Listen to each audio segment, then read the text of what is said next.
আমার গৌরাঙ্গ মহাপ্রভুর ভাবটা তেমন, কৃষ্ণ নামে পাগল, তাকে কি আঁচলে বেঁধে রাখা যায়?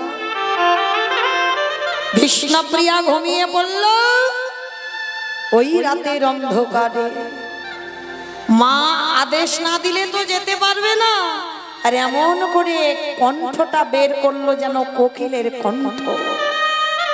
আর সচি মাকে গিয়ে বলল, মা আমারে বিদায় দাও, আমি সন্ন্যাসে যাব। মা ভাবলো ব্রজের কোকিল লাগছে, সেই রাত্রিবেলা বলল, খোকা ব্রজের কোকিল তুই ব্রজে ফিরে যা।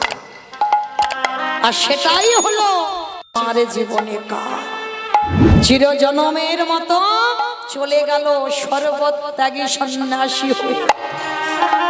আর আজকে সেই চলে যাবার পর নবদ্বীপের মানুষরা পাগলের মতো হয়ে গেল, অন্ধকার।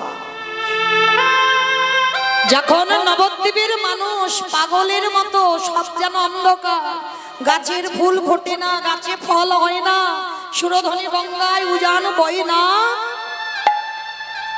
ঠিক সেই সময় প্রভু আমার শেষ সময়টা কাটিয়েছিল বাবা জগন্নাথ ধাম পুরী ধাম, অন্তিম সময়।